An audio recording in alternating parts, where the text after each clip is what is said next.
we will be reacting to the PS5 Pro reveal. Get straight into it. All right, let's see what PlayStation's talking about, bro. Hi, I'm Mark Cerny. I'm excited to be here to talk about the newest addition to our console lineup, PlayStation 5 Pro, and how it advances gaming technology.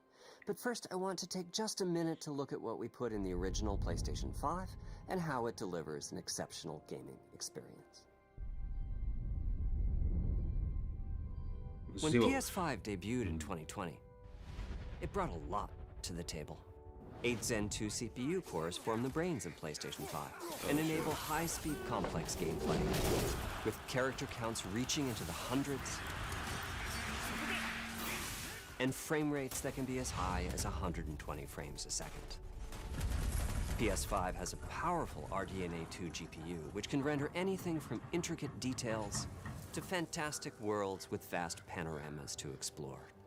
Ray tracing allows for dramatic visual improvements, including reflections off of water or glass, and the realism that comes from real-time global illumination. A custom SSD can load data at breathtaking speed, resulting in ultra-fast transitions between game worlds and data streaming rates so high that traversal speeds are essentially unlimited. You okay? I'm working on it! Tempest 3D audio tech brings an unparalleled sense of immersion to the sound of the games. With audio so real, you may not even need to see the enemies to know exactly where they are.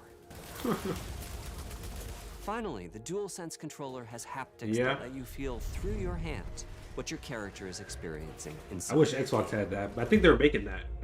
It's wonderful to see such variety and richness of game experiences. Creators have made amazing use of the hardware capabilities, but when I talk to them, I do hear about their desire for more graphics performance.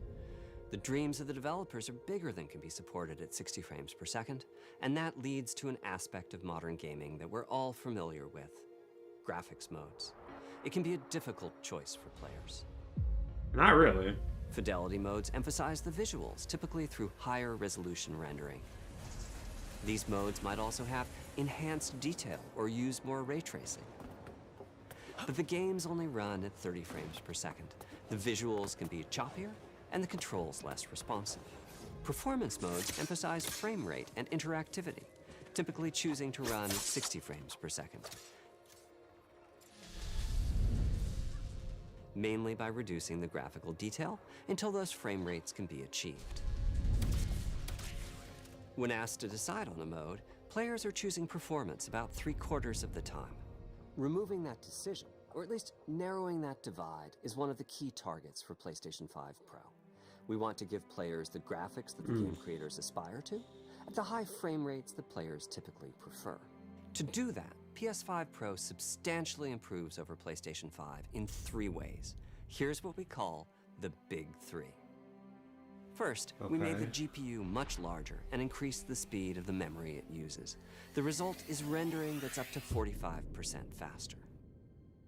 Second, we made major upgrades to the ray tracing, taking a streamlined and accelerated approach that allows calculation of the rays at double or even triple the speeds of PlayStation 5. And finally, we added custom hardware for machine learning and an AI library called PlayStation Spectral Super Resolution, or PSSR for short. PSSR analyzes the game images pixel by pixel and can add an extraordinary amount of detail, which boosts the effective resolution of the games.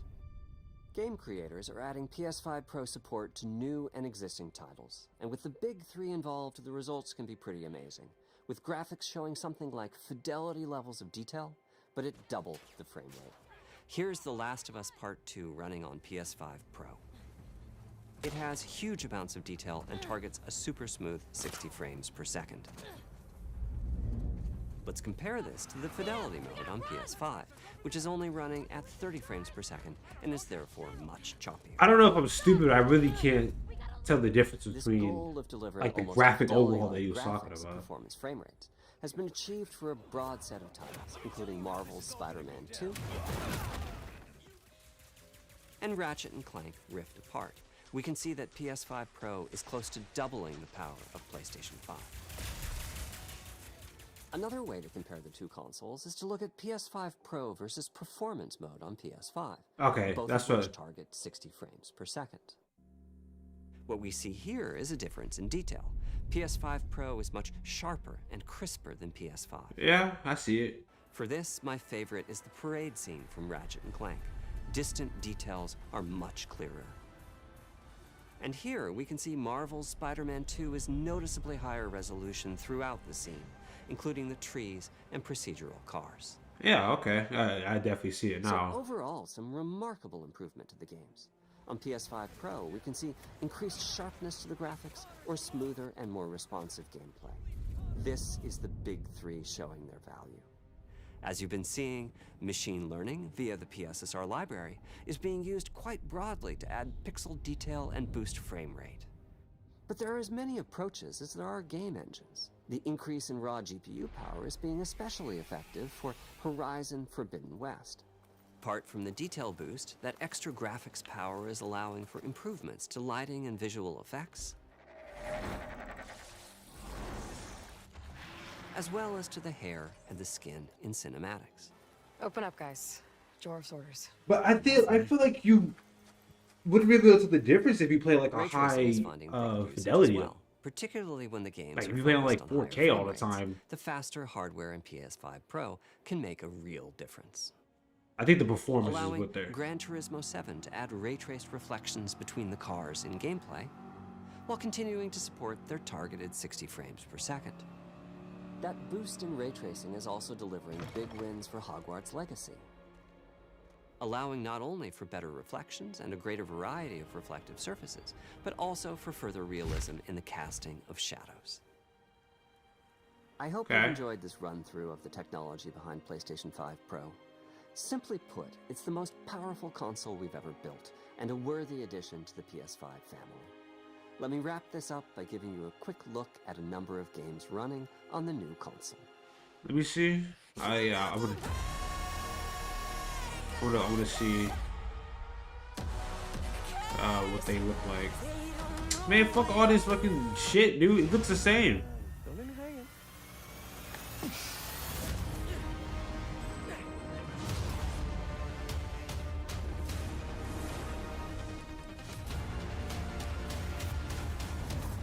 See, the thing is, though, you really can't show this through YouTube, I feel like.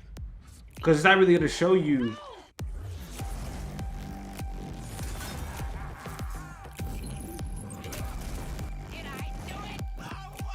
So this might be something better that you see, like, in person.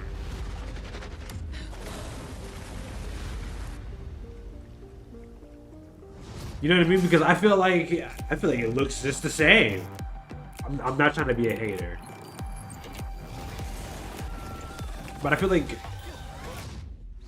you really can't notice unless you play it on the PS5 and you play on the PS5 Pro. Like,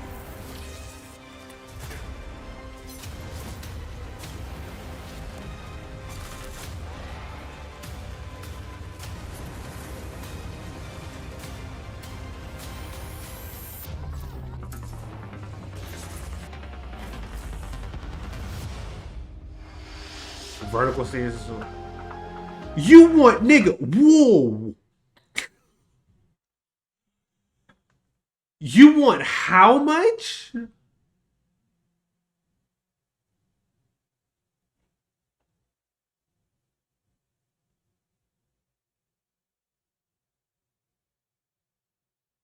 Son.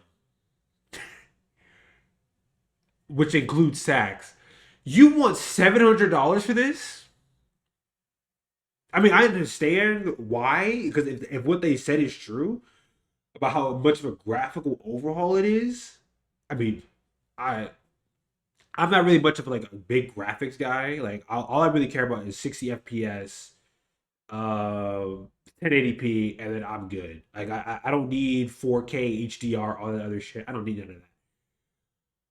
But you want $700? I think $700. Actually, matter of fact, let's look it up. I think $700 could get you a mid-tier to low high-end PC. Let's see. Let's see. $700 PC. Let's do gaming PC so they know.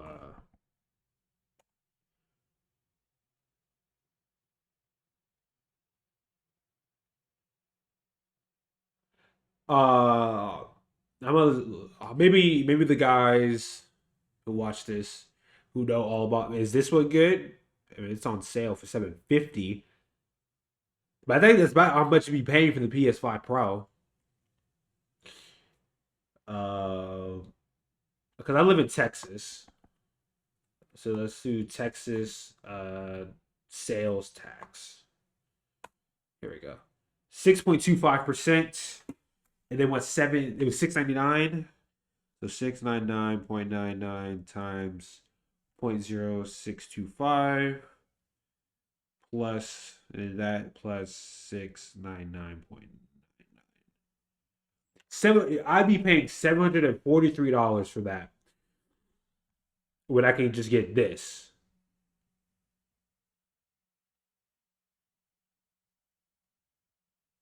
And you also have these. I don't know. I don't know about PC. Amari, you guys know Amari. He got his PC for close to $700.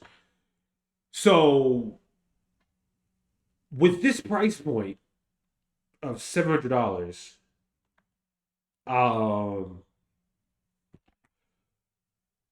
what is stopping you from just buying a PC at that point?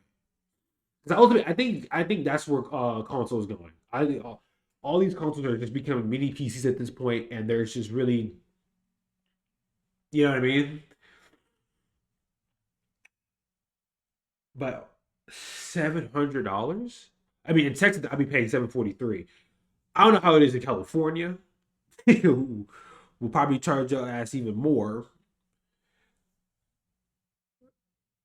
Damn. $743 for me to buy this.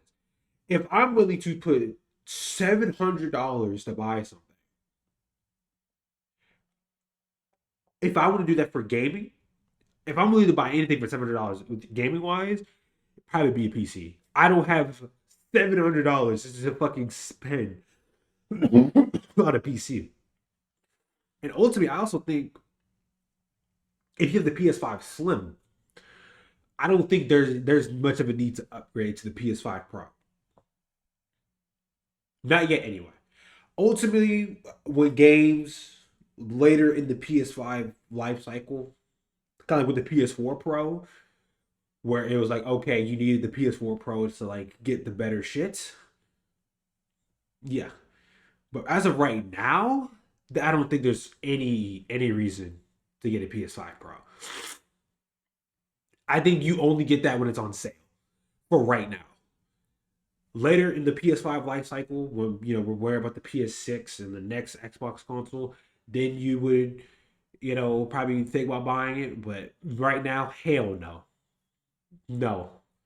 But you know what? Hey, look, if you have $700 to spend, I mean, from what they see, it does seem worth it. But I think if you already have a PS5, there's no reason to upgrade. Especially if you have a Slim.